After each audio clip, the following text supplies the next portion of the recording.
What's up, everybody? Big Hurt 916, getting down with Fresh Out, and you're tuned in to another Prison Talk. I'm here with my man Dusty, and man, we're gonna get into some stories. Dusty, I know you did time in Virginia, and we haven't had a lot of people from the East Coast on our channel. Could you kind of get into like some of the crazy stuff you've seen in Virginia prisons? I don't even know if we've had anybody on the channel. Suave, that's right. Yep. That's right, Suave. Yep. Because I was going to tell you, okay, if you hit Suave up, I guarantee you he'll validate everything I say. Okay, yeah, yep. Suave, that's right. He did yep. time out there. Yep, he was at Sussex. Okay, I wasn't in there with him, okay. but I knew who he was. Yeah, yep. Yeah. What's some of the crazy stuff you've seen out there, man? I mean, I know the politics out there is totally different. Yeah, it is. All right, so I went in there 2005, and at that time there were 0 white gangs. Like I said, the whites are just looked at really weak. The closest thing you'll see is like a multiracial, like the GDs. A lot of the whites will go to the GDs, but there's no like, you don't have Woods or skinheads in Virginia. Now, the Bloods are the dominant gang. They run the prisons. They got the largest numbers, and a lot of the institutions, even the staff are Bloods are related to them. So they got it on lock. Wow. Yeah, so they run it. So they have their set of politics. The Mexicans' numbers are very small, but you know how they are, man. They're hard as nails, right? Yeah. Yeah, so they stick together. Yeah, they stick together, man. And that's one thing I always wish, man. I'm like, man, why don't whites and blacks do that, man? I was like the Mexicans. They got the smallest numbers and resources, but if a Mexican comes in and he's on good, they got a care package for him, everything. How come our people don't look out for us like that? I know. You know? I know. So that's how it was. But I went in there and I went in there really young. I knew I was going, and like I said, I told you I wrestled and boxed growing up. And I trained specifically because I was, I was scared. I was scared to go to prison. Anyone at 18 years old scared to go to prison. I was level 3, gladiator school. So I was like, the best thing I can do to equip myself is to make sure I can handle myself physically as well as I can, which still don't save you. It doesn't matter how good you can fight because you can be outnumbered. Did you ever have anybody try you in there? Yeah, at the so when I first got in, that's the other thing I want to say. I don't hear people talk about, man. The reception unit was insane. I guess because there just wasn't order yet, man. Oh my God. Yeah. So basically, like I said, and this is where I went through my period of kind of getting into the politics, the white politics, because I was frustrated. Never at any other races. I was frustrated that whites were so weak that it made me a liability. You know what I mean? Yeah. Because I'm sitting in there and those gang members are going around, and every one of these, just soft ass white kids are just giving their stuff up and extorting it. So I'm like, okay, so they're gonna come to my cell, because all the other ones are giving it up, right? But once I fought and showed that I could fight, I knew how to carry myself too because I had done time. I'm very, very respectful, but at the same time, when it's time to go, I'm going to go as hard as I possibly can. Yeah. So I got in a fight that time, and that was the only fight I had there. But it was the same place as the reception center was at the same prison, so that carried on over to there, and so that was. Is there much? But there was a lot of fights at the juvenile. Is there much crossover interaction between the races or no? Oh yeah, completely. Now you will kind of see like when you go to the chow hall, you'll see it kind of looks, a little slightly segregated, like you're gonna see all the Bloods at one table. You're gonna see that. But no, there's no actual segregation. Because I know, like in the feds, everyone gets along. It's segregated for sure. I tell people you better not cut tables. Oh yeah. Don't cut no tables. Yep. You either go around, or like where they got the juice, you go right by the juice thing. Yep. You know what I mean? But you don't zigzag through or none of that. Yep. And they had a neutral table, like in the feds, like where if you weren't a gang member, you know what I mean? Like Christian, other. You kind of can sit here, and I used to sit over there because I wasn't trying to be. I didn't have no friends in jail. I didn't have no. I wasn't from no hood. I didn't have no hood. Oh, so you were kind of like me, yeah. Dude, I never. No, I didn't see nobody I knew from the street. Yeah. But like all these other dudes, they had like 30 deep from like Compton or East Coast. You know what I mean? Like New York. And these guys were hustling. They knew each other from the street. So when I got in there, it's like you get there, you don't know nobody, and it's like this is like some serious shit. So who do you go to? Who do you open up? I mean, you have no friends. None of these dudes. You might have one dude, and he might say, hey, talk to this guy, and maybe this guy's an OG, been down 20. He might be cool, like, hey, man, you need this, go talk to this guy, blah, blah, blah. You know, but other than that, I didn't have nobody to sit. Like, I didn't know the dude from the Bay. Yeah. I didn't know the dude from over here. I couldn't just go, piece up with these dudes, And so, and one thing, you ain't nobody coming in there volunteering for shit. You're trying to be low key, even hard dudes. You know what I mean? That's what I tell people. Yeah, you're not raising your hand for shit. Yeah, I tell people, man, keep your nose to keep to yourself, man. It's the people that try to get in the shit that causes shit, you know? Yeah. People just don't know how to mind their business, man. You're almost to a point where I remember dudes in there that you don't even know if they talked, and that was the best thing. Like, don't even talk to nobody. Yeah. So then dudes leave you alone. Like, don't talk, or he's kind of crazy. Yep. And then they leave you alone. Yep. But soon you start talking, and you're doing that, and they're like, oh, you talking? Okay, that dude's about this. And then they're trying to, because everybody in there is a master psychologist. Yes. Because you have to learn to manipulate. Yeah. And if a guy is like, running his mouth too much, and this guy's been down, he knows, like, you never know what his ulterior motive is. Exactly. Yep, and that's right. If you left someone long enough, they're telling themselves. But, that's all I did in there was read those books, 48 Laws of Power, Psychology, learning how to read people.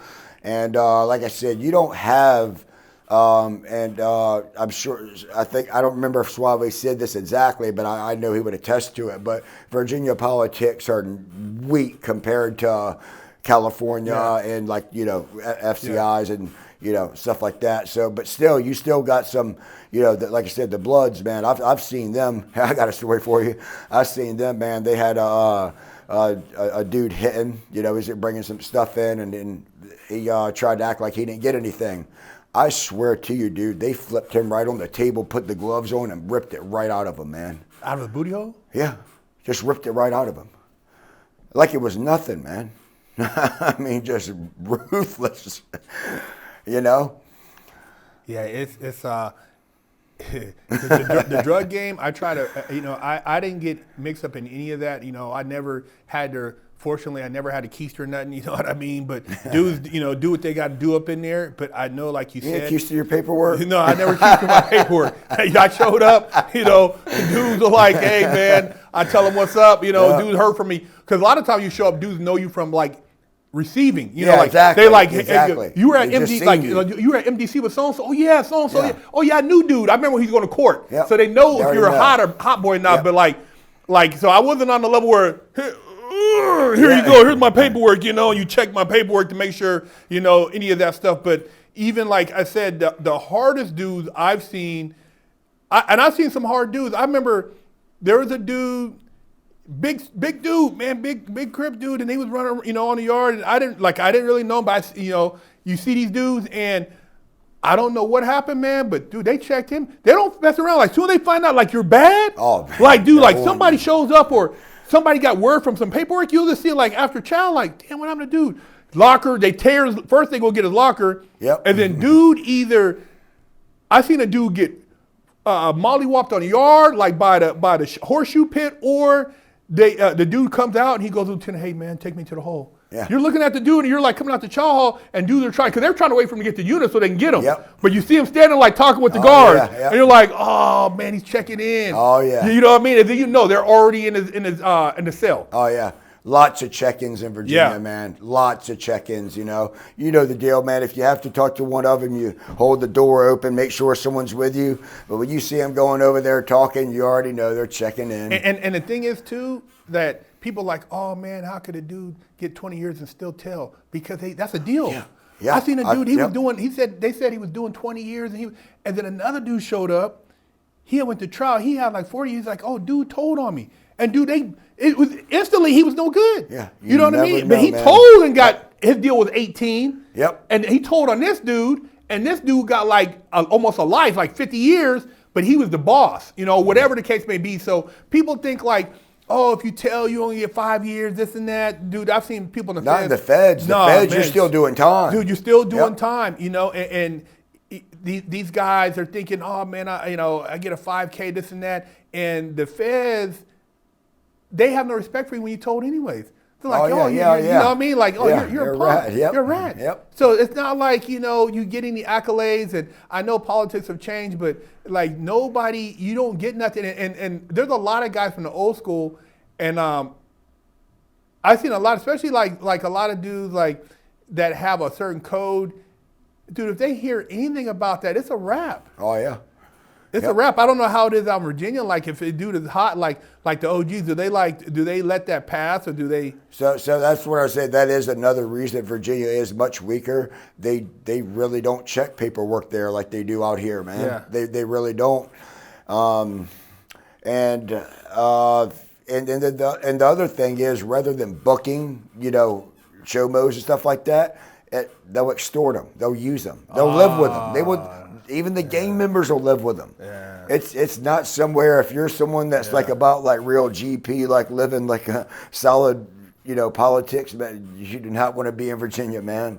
Yeah. Now, I'll say, because it's changed since then, now there is this fake version of AB in Virginia, which you already know that's fake, right? I've seen these dudes like out and about in meetings. They did a couple years.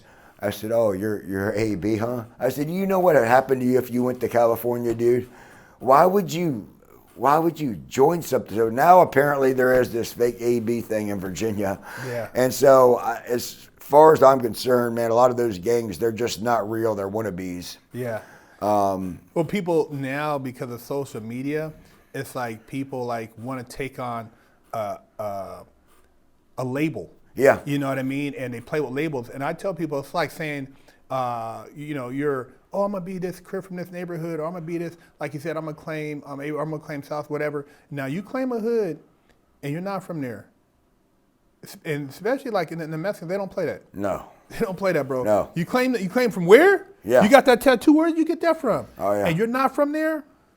Dude, one, if you were balling, they're like you said, they might get some money out of you before they try to kill you. Yeah. First to get some money for it before they kill. But you're not getting a pass for that. And like even like the guys I have met like who are high powered, who are like I don't know like particular AB, but guys Woods, like you can't monetize something for your gain and not pay. Exactly. You can't do that, bro. Yeah. It's like having like a certain hood on your chest, and you're making like your social like you become like what do you call an agent or an actor of that, and then everybody else who really went through that, they're not benefiting from that. Exactly. But you are. You can't exploit. You can't do that. Yeah. Somebody's gonna come see you, man. Oh yeah, absolutely, man. Because you're exploiting that name and reaping the benefits. It's like saying you're a fake Navy SEAL. Oh yeah. You know what I mean? You got like the tattoo, or you're a Marine Raider, and they're like, dude, where'd you serve at? What part of Afghanistan? Oh. What? It don't add up. It don't add up. Yep. Man, hold on, man. I know so-and-so. He was over there in that platoon, blah, blah, blah, blah, blah. You know what I mean? You can't pretend, and this is the age of pretension. Yeah. For glorification. And like I always said, dude, I wasn't trying to be nobody super up in there. I was quiet.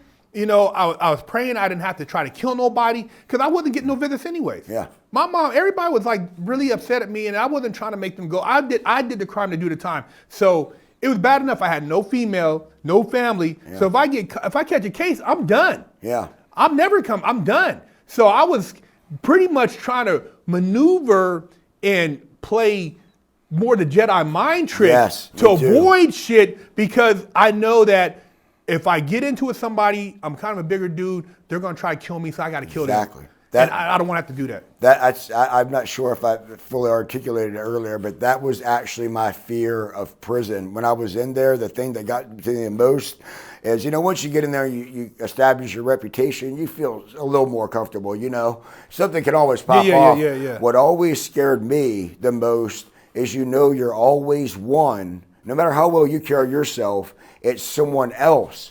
He might just bump into you or just want to start shit. Yeah. You're one situation from not getting out, And that always plagued me in there, man. Even though I was a short timer, because I knew a dude that he only had like 3 years, and he wasn't a good fighter, man. And he didn't even want to go in the cell and fight the guy, and he was forced to, and he went in there and fought. The guy was even winning the fight, but fell and hit his head on the metal, toilet, and he ended up dying later on.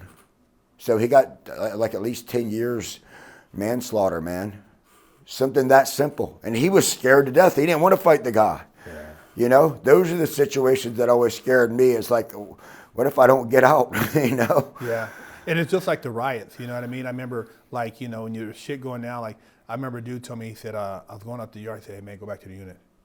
One of the dudes looking out because he's about to go get into some work. He's like, yeah, there's some shit going down, Big Herc. You don't want to be up here. Yeah. And so, okay, man, I'll burn back to the unit, take a shower, heat my food up, you know what I mean, and call it a wrap because I know it's going down. So being in riots, like people like, and anybody I know that's been in a riot, I mean, I've been on the yard when they shot on the yard, and I've seen some dudes, you just get on the ground. Dude, you're making sure you're not getting stabbed, but it ain't like something you're trying to be like, it ain't like in the movies with, gladiators. You're not running, you know what I mean? The dudes who are doing it now, shit, you got to do what you got to do, but it ain't something like that's anything to be glorified in prison. Yeah. Because people get messed up. I was fortunate. I mean, I've been in a small melee. I've never been in a big, riot. I remember seeing one that was relatively bad on another yard, but that's why I try to be honest. I'm like, look, I was a short timer. I didn't see some of this extreme stuff. Unfortunately, I didn't get to see two guys getting their feet sawed off like one. Yeah, I mean, I'm sorry, I don't have the good of stories to bring you, but I'm bringing you my best, Hurt. Yeah. That I mean, dude, that's the closest I've heard to anybody getting sawed up in prison. I know a guy who's actually a guard, and he worked at he worked at Tracy San Quentin and a couple other prisons, but he was saying that one of the particular prisons, there was a guy and they couldn't find him. He didn't make count. And allegedly, somehow the guy was able to chop the body and put it in a dumpster. And so they couldn't find the body. They kept doing searches and they couldn't find him. And so there was like the count. Because, they do the count. Yeah. 4 o'clock count. I'm like, damn, where's somebody? They're missing a dude. So you keep coming around, keeping around. And when you think about like, dude, how did somebody saw every piece of body? Without the blood? You know what I mean? Dude, the head, they put everything like, how do you do that? In prison with you know what I mean? I know. When you put all that in the bag and take it to the dumpster, how do you do that? I don't get it. Like the diabolicalness with the, like. I know. Dude, that's. I mean, surgeons have to have surgical steel saws. Oh my God, to cut the bones. But he's like, yeah, man. And he said when they found that the women staff there, they basically, most of them, they retired after that. It was so visually traumatized. Oh, yeah. You know what I mean? Like, oh my God, like somebody like, dude, that's it, I'm done. That's not something, you know what I mean, to say like, oh, I seen a dude stabbed in the neck with a chicken bone, bro. And he was holding his neck on a stairwell bleeding.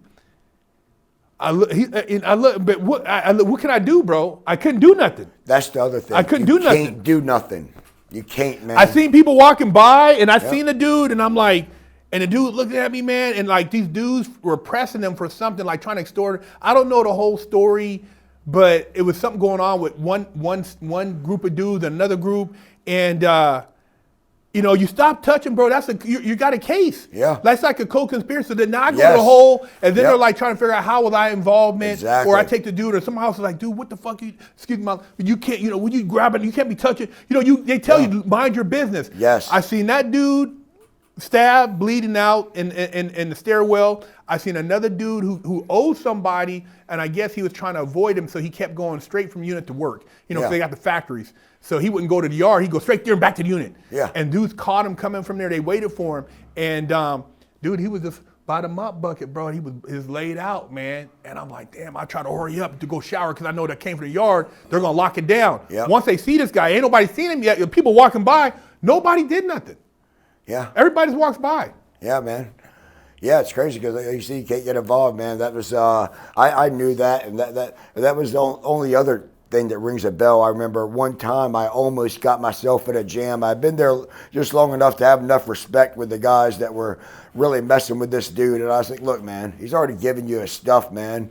You don't have anything else, and you don't stick up for someone else, man. That's weak. You gotta let him. I realized I fucked up. I was like, you know what, man? I apologized to him afterwards. I said, you know, man, I should have never came in and tried to stick up for him. I said, my only problem is you came in. He's in my cell, so it looks bad when you come taking stuff out my cell. Yeah. So we were able to work it out. But outside of that, yeah, I'm sorry, I can't help you. You can't. Once somebody takes something from you, and there's guys. I remember in the lawn park, there was guys. They would just hang out in the lawn. They'd be in the commissary, and you're like, it's not even their day for commissary, but they're just in there hanging out. Just waiting. They don't lock the door. They Yep. slid in there, Yeah. and they like seeing what dude's getting. Like he getting the new shoes. Oh, what size of them joints you got? Yep. What size you got? Oh, okay. Hey, man, let me get them. Like, dude, I seen dudes pressing, like dudes from B More, some of these dudes from these, like they're not playing. Oh yeah. Like, dude, like you soft, like literally, dudes are on that kind of time, man. And so, if you show any fear or any weakness, like you said in that aspect, dudes is watching, and then they're seeing when you come in with two laundry. Oh, he got 2 laundry bags of food. Yeah. Damn. Okay. What he doing? Yeah, he's got money. He's got money enough to spare some. Everybody's watching that because everybody's a wolf. Exactly. Everybody in USP is a wolf, man. Yeah. Everybody. There's no dominant wolf. I don't care. So you're not. Everybody is a wolf, man, and you got to be conscious of that. And it's like even the guards up in there. I remember. I guess, before I got there, there was a guard, and they had said something to one of the inmates during counting. He's like, F you, I'm not standing up. Oh, I'll come in the cell. And dude, you're not supposed to pop the cells and go in there. And apparently went in there, and the female staff, and they knuckled her up. Yeah. And then they tried to press charges but the dude was like, no, man, I was witness. And they popped the cell and came in there and blah, blah, blah, So even the guards are on some gangster shit. Oh, yeah. They're on some gangster shit. So, dudes thinking, oh, man, blah, blah, blah, blah, blah. But prison. Especially these Cali ones. Oh, dude, it's its own little world. Yeah, and man. If they F you up, dude, you might just disappear in the hole for a little while. Yeah. I remember there was a dude I was talking to, and he was cool. I mean, as cool as you can be in jail. I just met the dude. We were studying law. And then I didn't see the dude. And then they said, oh, he was in the hole. He committed suicide. Yeah.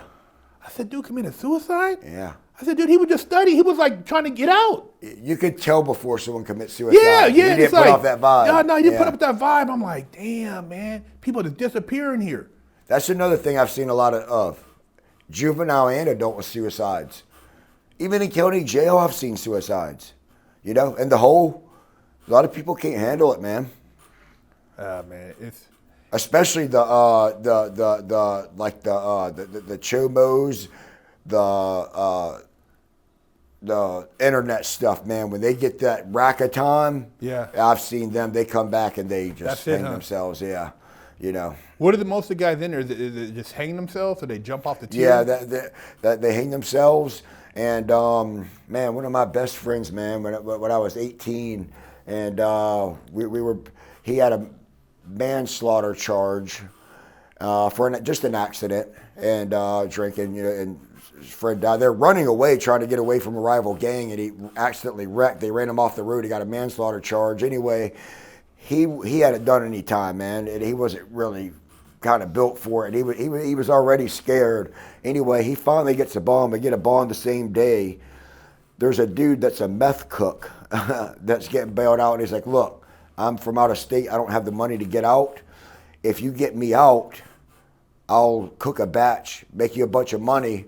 I'm already in enough trouble with the gun charges. So I'm like, I don't want no part of this. Thomas went to his family. Instead of getting the money for his attorney, he took the money, bailed the guy out. To go cook meth? Huh? Yeah, exactly, right? To get more money. A terrible thing. I was like, you're already scared of the manslaughter charge. But anyway, then when they picked him up, he knew he was screwed. So basically, he saved all his psych meds up, took them all, and the shower curtains that we did our pull-ups on was too short to hang yourself. So he had someone assist him and hung himself. And it happened during my sleep. And I felt so bad because I remember him taking all those pills that evening, and I was like, man, I should really, stay up and keep a check on him. And I was tired, and so that ate me up for a while, man. But yeah, that's what he did.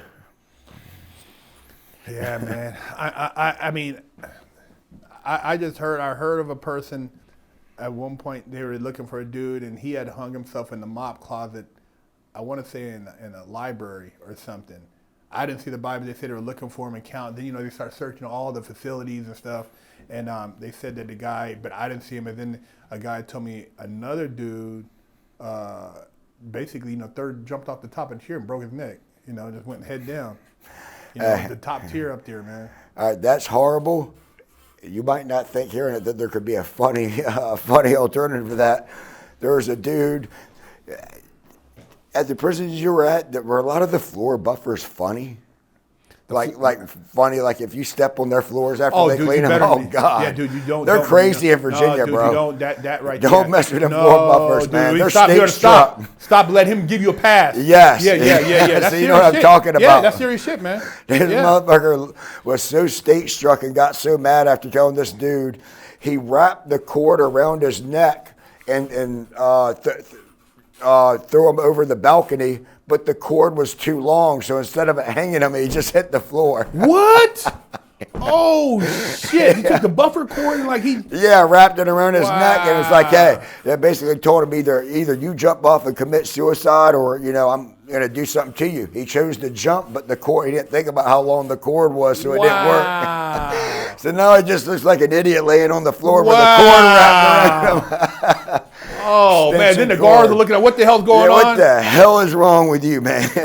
Oh my God! Yeah, and it's those moments you're looking around like, why am I locked up around these people? What have I done in life? And it's like you said about that floor and buffing. Some dudes they take that shit like that's it. Like this is my home. I always said I'm passing through. I don't own none of this shit. Yeah. You know what I mean? I don't care. But dudes would be polishing the steel sinks and stuff, and mirror stuff, and they put towels down it was literally they were at Home Goods decorating a cell. Oh yeah. I'm like, damn, this shit is crazy, man. Yeah, man. Dudes are like, this is literally like their home, and to some guys that's it because that's their reality. That's it. And I think there's another. So I think. I'm a little bit OCD with cleanliness, and I think it was not like that, not on a crazy level, but I think keeping things neat was a way to kind of keep myself a little more psychologically balanced, If you keep yourself neat, well, I kept clean. this, you kept the cell because you would clean the cell whenever they had the time, make sure, you air it out, mop and all that stuff. But some guys, like you said, literally it was like glass. Oh yeah, like their crazy. floors, and they were crazy, and it's like these guys are doing time and be like, dude, this dude's whacked out. Oh, yeah. This is his reality. The reality is that. And so when somebody is that attached to a prison life, imagine when they go to the street, how do they survive? Because it's nobody cares on the street. Oh no. Nobody gives a damn what you were doing on the prison, you were running. Nobody cares, man. Yep. This is a big world out here, and there's people living life, man. So I see how a lot of guys get out, man, and they just they can't cope. Yeah, man. I think, like I said, granted, I'm a small timer. The straight struck people, man, one of the most solid, hardest dudes I know, man. Buddy of mine, he did 17 years straight out here in Cali. He's at the worst prisons, man, and he came out and adjusted well, but you could tell it affected him from before. But I'm like, man, if he adjusted that well, I ain't got no excuse to be complaining about nothing. But I think what it is, if you get out and you have a plan, that's different. But some guys have nothing to get out to. I knew when I got out, I was going to finish the college, but I knew, I wanted to go pro in fighting. So I moved out here, got away from where I'd been in trouble, and that's all I did was train full time, man. And that's what saved me, was doing that. Yeah, if I hadn't found fighting, I probably would have went back. Yeah, that's definitely having a plan is the biggest reason why people fail whenever they ask me, like, what can I do for my son? Well, make sure he's reading the right material, not just a bunch of bullshit, reading things that gives him a purpose for when he gets out so he can apply those, whether it's business stuff or whatever, education, but he can actually make something out of that. Otherwise, you get out here and you're just, you're almost stuck because a lot of guys, like I say, they call it man child. You get stuck at, you get locked up at 19, you're still 19 when you got out, even though you're 40. Oh, yeah. Like, I've seen guys on the yard that are like 40 something, but they're like still, kids. Still acting like they're like little kids. Like their last memories were where they were on the street, and that's where they stopped because the streets are going on. But if you leave the streets, it's almost like I put you in like a time warp. Yes, no, absolutely. So time stops. Yeah. He might even be a murderer, but he's still like a child. Yeah, I've seen those dudes. So he gets out, he's like 50 or 35, but the guy's acting like he was like, oh, I remember that girl. Dude, that girl in high school, she's been divorced, married, 3 kids. Yeah. Dude, Sarah, she's on with her life. Oh, man, no, we were cool. And back, dude, all these people you're talking about, they done had lives, kids and stuff, So people get stuck on that and don't realize, like, dude, you've been gone.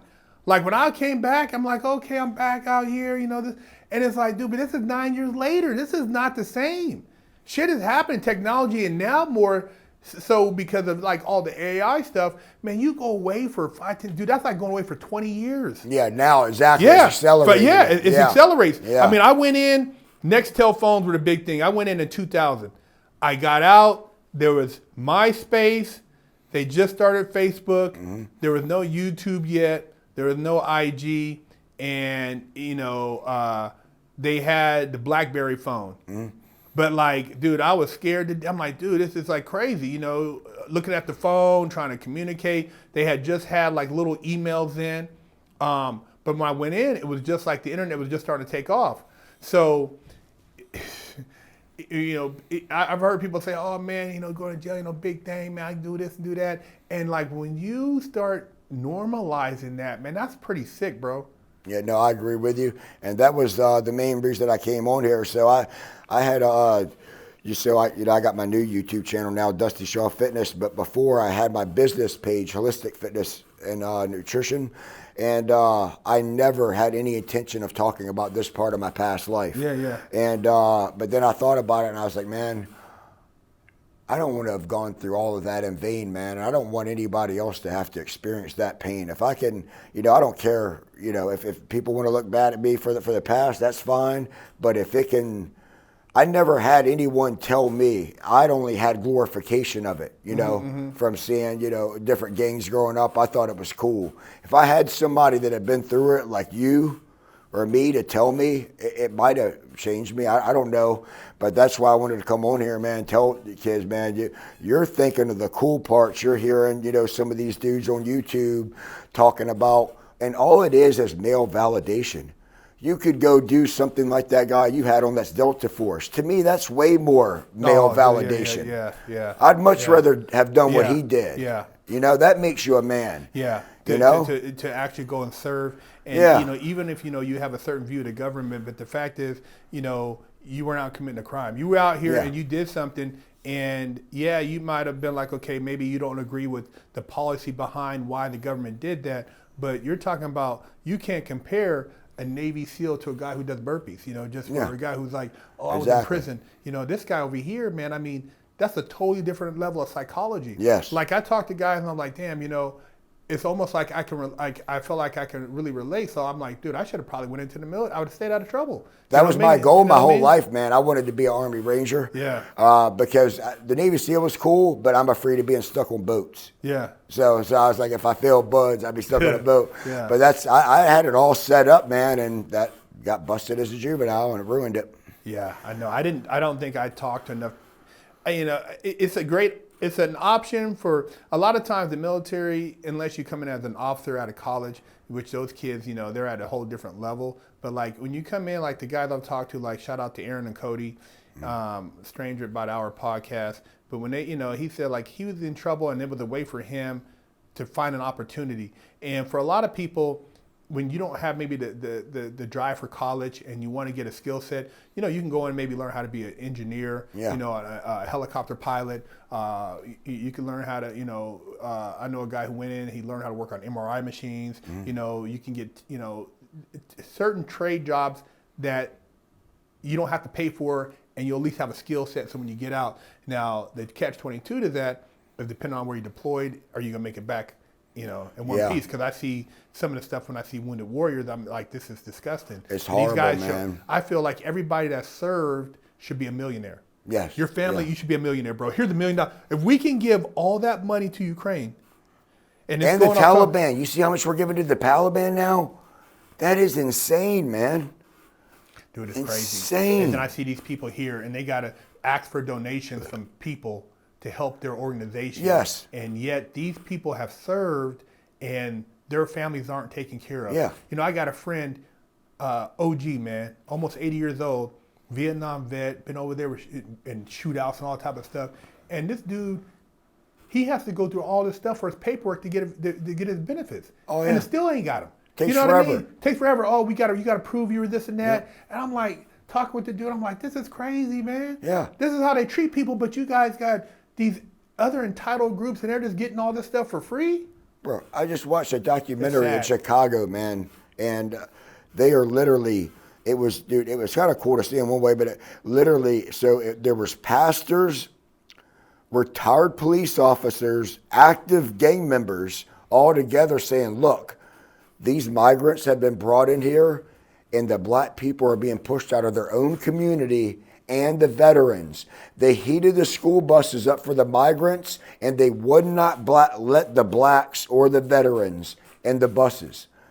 So this is a full documentary. I mean, insane. And it's going like they're being pushed out the communities. You know, our own citizens. Yeah, replacing them. Yeah, they're replacing them. Yeah, they're replacing them. They're putting them in these hotels and all this stuff. Yes. But you come home and you got, you know how many? I think it's like, what is it, like 35 veterans a day have committed suicide? Yeah. You know, some crazy number like that, and you think about like, God, man, where's the help for these guys? Man? Yeah. Why aren't these guys taken care of?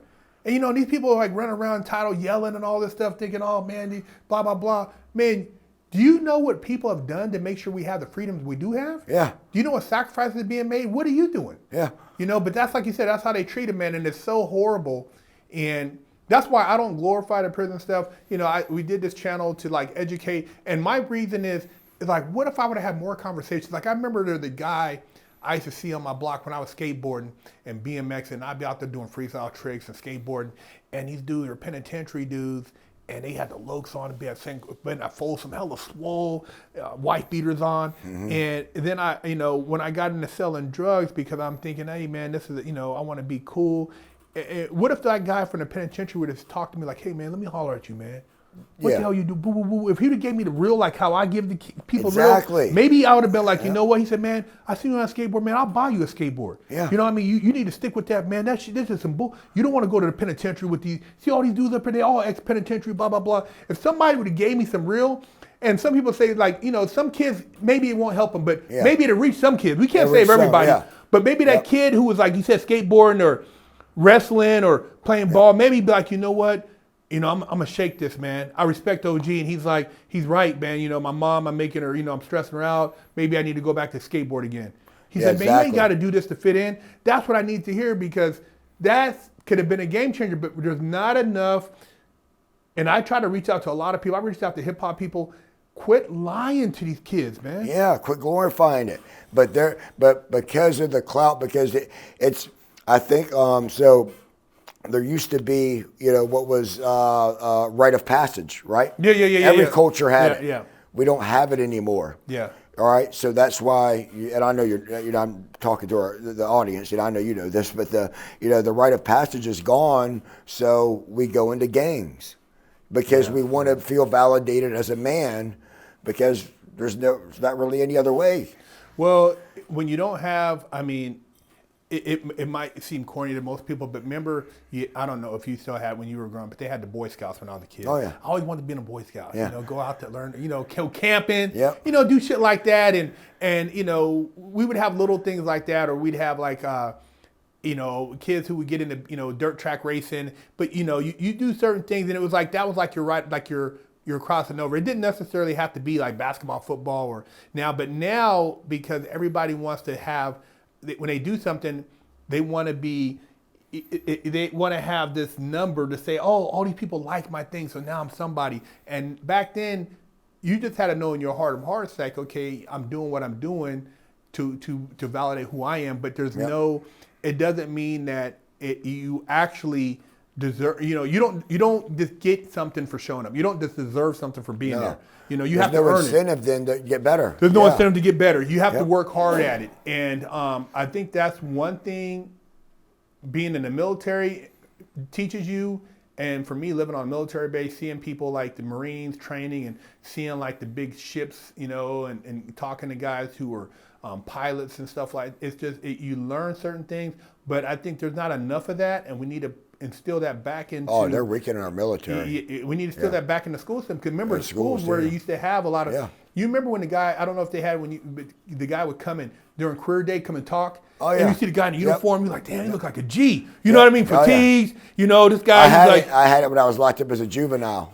That's how I wanted to join the rehab. Yeah, you see the guy come in there, you're thinking, wow, you know what I mean? This guy, he look like he's no joke, man. You know? And he's like, that's how I want to be, and that's that's what made you want to become something. Exactly. The thing was, be all you can be. Yep. And now it's like, you know, shit, just, you know, do what you want to do. You can change this, do that. You know what I mean? It's like no. Anything goes. Yeah, anything goes. Whatever you say. You know what I mean? So it's just, it's a lot of change, but that's one of the reasons why I like having people from different demographics come on here to share that, because kids need to hear it. I mean, there's a lot of kids that watch our show, parents, people in law enforcement, people in education, and it's a message that is not said enough. And you know, who knows? Somebody sees your story, hears your story, and it resonates differently. Yeah, exactly. That's why I came on here. I came on Chad Marks, because Chad Marks is doing a lot of good stuff. He's getting a lot of people free, man. Yeah. You know, he's really helping a lot of people. But you were the first one I ever watched, so that I always had my eyes set on you. But I want to be careful about where I go, because I want to make it, you know, worth it. You know, if I want to put my story out, I want it to help someone, and I don't want it to be twisted, you know, where these other people turn it and take certain clips out and just do nothing but war stories and don't tell the part, which the main part I'm telling is, trust me, you do not want to experience what I experienced, you know. Yeah. I'm very fortunate, you know, I made it out and found the fighting thing. And, you know, if it wasn't for that, I don't know, man. No, we're going to definitely get into that too. And I agree with you, man, because there's times where, like you said, I felt like, okay, disrespected, but I'm like, man, I can go that other side and do something, but I don't want to have to go back. You know what I mean? And it makes you angry, because these people, they don't know who they're dealing with, and to do what you're doing. But do you know, like, I remember I sat in my car one time, this dude ripped me off on a transmission. And I sat there, man, and he talked crazy, and I'm like, man, I can go in there and just break this dude's neck. Yeah. I can mess him up, but I'm thinking like, where the camera's at, this car, if they see my car leaving, somebody get my license plate, maybe there was a guy who witnessed me and him arguing. So what could be the drawback is then I'm already an ex-felon, so I'm going to have to be dealing with this. And they're like, oh, you know, my DNA's on record. So, but I sat there, man, and I'm like, sometimes it's like, it's not being a punk, but just like trying to rationalize life. Yeah, you know what I mean? I look at it as, so I've tried to get more spiritually mature in my ways of behaving. And so that ego still comes up in me if someone challenges me.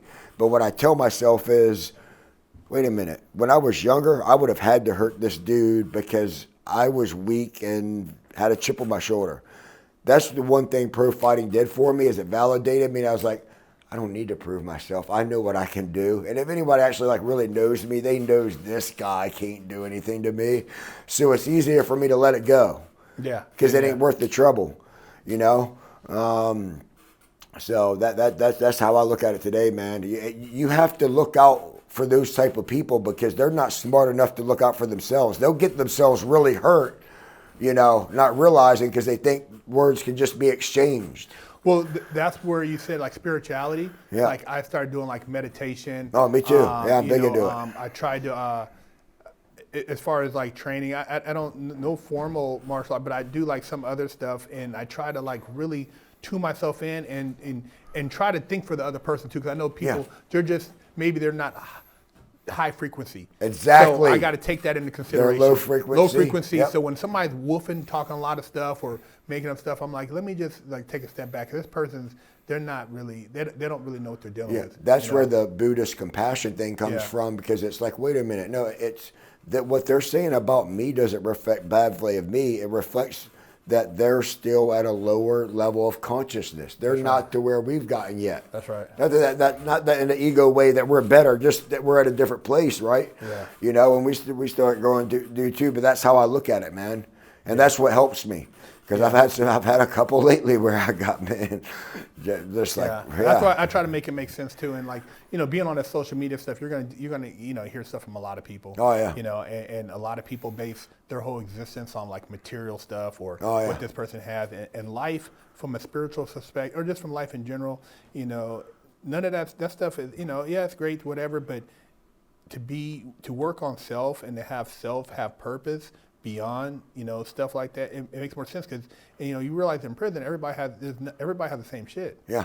And in life, that stuff might add, but it doesn't mean it's going to make you necessarily happy. No. There's a lot of people like that, and they're just living miserable, man. No. No. And I could see, like I said, I never made it to UFC or Bellator. I just made it to the regional professional scene, and doing that, just that little bit of fame of fighting on pay-per-view. And since, being in the local papers, like in San Diego and back home in Virginia, that was enough. I started developing narcissistic tendencies, thinking that I was somebody bigger and better than I was because I had an entourage and people were paying to come watch me fight. And next thing I know, my girl leaves me, and I'm like, I'm not a likable person. I've become a conceited, you know what I mean? Yeah. I think I'm more than I am, so I had to lose everything to knock me back down, to realize. So I can see how, the other influencer were talking about how you get that much money and fame. That's not Conor McGregor's an example. That's not an easy thing to. Well, look what it's doing to him, bringing him back down to earth now. Yeah. He's got that civil suit. He's losing brand endorsement deals. Now he's talking about at a point where this is a guy who at a point, was taken serious, but now he's like talking about fighting Jake Paul for money now. They're talking about negotiating that. Now you mean to tell me like he's gonna go to distance? I mean, this is what's happening. You know what I mean? Yeah. Like we're creating that. And I'm not saying Jake Paul hasn't trained to fight, but you're talking about Conor McGregor, you're talking about Mike Tyson, you're talking about what's his name, Anderson Silva. These guys like if an average dude think he can beat up Anderson Silva, come on, man. That's what bothered me about it, man. And like I said, Mike, I'm a huge Mike Tyson fan, man. I mean, since I was a kid, man. I'm glad you just said that, because that brought one important part of this story. And I could share his name on here because he said it's fine. But what got me into fighting was my CO, Bobby Sopko. He seen me. I got in a fight. I was scared to fight. It was one of the first times I ever actually hit someone and knocked him out. And he brought me a Mike Tyson book. He was like, look, man, when you don't know how to fight, but you got to punch. When you get out, hit me up, come to the gym, train with me. Because I trained with that guy all through my amateur career, then to my pro career, and I still got pictures of us, cornering me in my fights. But that fighting stuff came from Juvenile. Wow. Yeah, my Juvenile CO is the one that started that whole fight career thing. And I want to get into that too. So yeah. we're gonna do a whole nother video. We want to get into the whole fight game too, man, because you got an interesting story behind that. Yeah. So one good thing came out of it, the trouble. So there you have it. Big Herc 916, fresh out, my man Dusty.